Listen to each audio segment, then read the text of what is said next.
Les amis, Jules Koundé enfin enregistré. J'avais peur honnêtement parce que s'il n'avait pas été enregistré là, ce week-end-là pour le troisième match de Liga, la honte. La honte, ça aurait été une honte pas possible. On en a marre des moqueries. J'ai encore vu des articles aujourd'hui d'RMC qui se demandent comment ça se fait que le Barça a autant d'argent, comment ils peuvent dépenser et tout. Bref, on en a marre d'avoir ces articles-là. Donc là, il a enregistré, c'est fait. Deuxième vidéo de la journée, j'avais promis de faire une deuxième vidéo pour parler du match de demain face à Valladolid. Et là, c'est l'occasion parfaite parce qu'on vient d'apprendre que Jules Koundé est enfin enregistré. Si vous n'avez pas encore vu la vidéo de ce matin, allez la voir. Donc du coup, là, je pense et je trouve qu'il se passe des choses intéressantes au Barça. Clairement, on va attendre ce qui se passe ce week-end et le dénouement du match de demain face à Valladolid. Et on pourra faire des premières conclusions après le match de demain. Le Barça donc est de retour en Liga au Camp Nou et c'est important au Camp Nou demain parce que on a un peu de mal. Je trouve que là on est un peu mieux à l'extérieur qu'à domicile ces temps-ci, mais c'est un peu logique. On a trop d'équipes qui viennent au Camp Nou avec cette espèce de volonté de mettre le bus et savent que c'est facile de frustrer ce Barça-là parce que plus le temps passe au cours du match et plus c'est compliqué de débloquer les situations.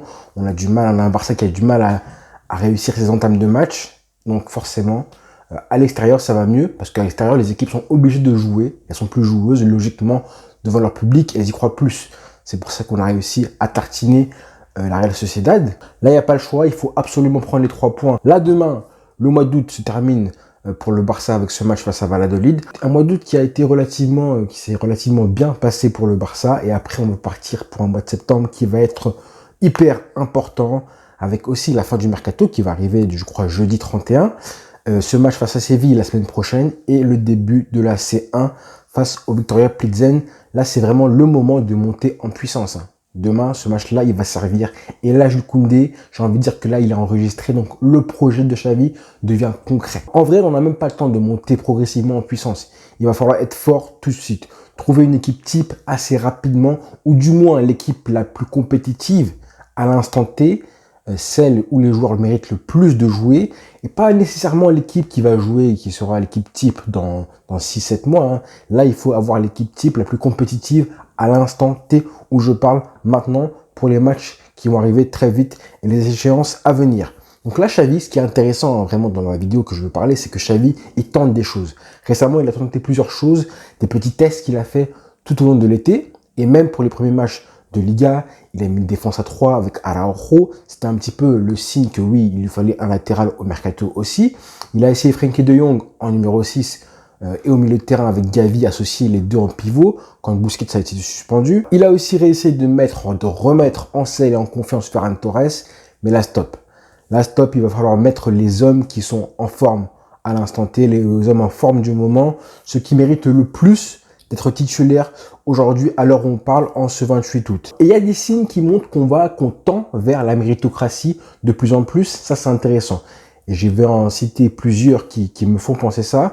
J'attends quand même de voir un petit peu le match de demain, l'équipe que Xavi mettra pour faire des conclusions définitives ou les premières conclusions après le début de saison, parce qu'après, il y aura le match face à Séville et on devra forcément mettre l'équipe type face à un gros adversaire comme Séville, en plus à l'extérieur. Sans oublier qu'on pourrait aussi avoir des recrues qui viennent d'ici la fin du mercato. Alors personne n'en parle pour l'instant. C'est marrant parce que personne n'en parle des petits changements que Xavi est en train de faire, qu'on attendait depuis très longtemps.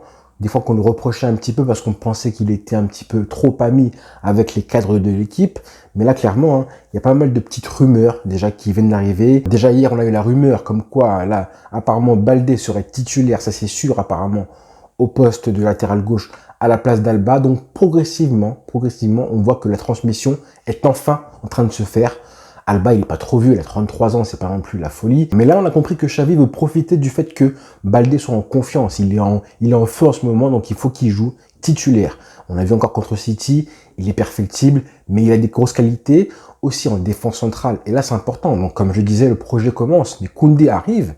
On a quand même Koundé qui va arriver. Apparemment, les rumeurs disent que pour le match de Valladolid, on aurait une défense avec Koundé et Araujo. D'accord?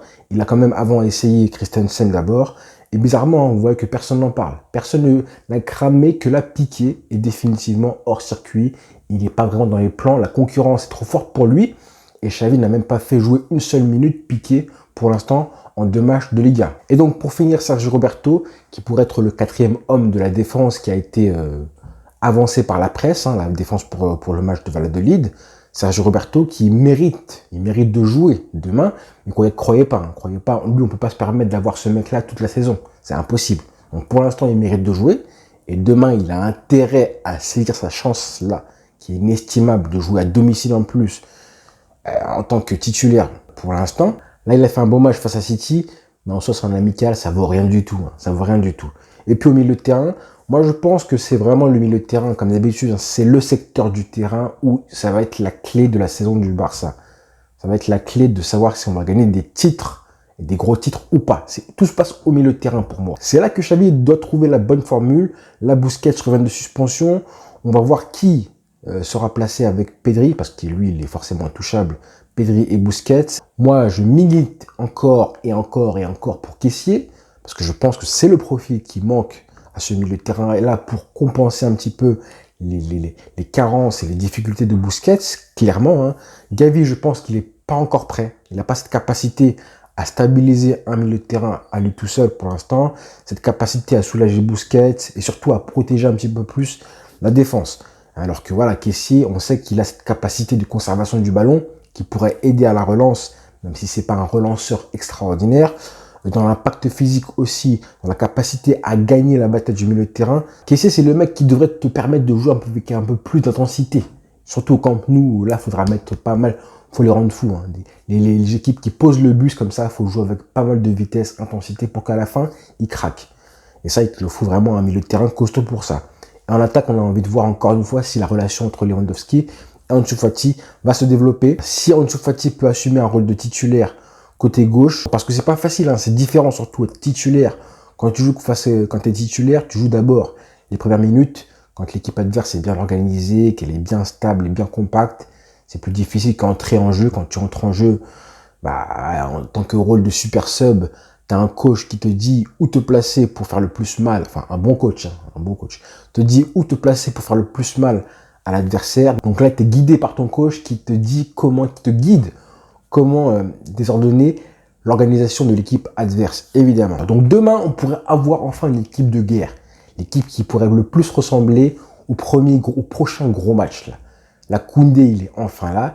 Et on sait que Xavi voulait vraiment faire jouer Koundé. Il le voulait vraiment en défense centrale pour faire son pilier, son taulier en défense centrale et à la relance. Le mec qui va t'apporter un surnombre. Donc là, je pense qu'on a pratiquement 1 ou 2 postes près. Je pense qu'on pourrait avoir l'équipe type qui va jouer les prochaines échéances, à savoir les gros matchs face à Séville, le Bayern et tout. Donc, rendez-vous demain pour ce match-là. Ça va être des petites conclusions qu'on pourra faire après la rencontre. Bonne soirée les frères, bonne journée à tous.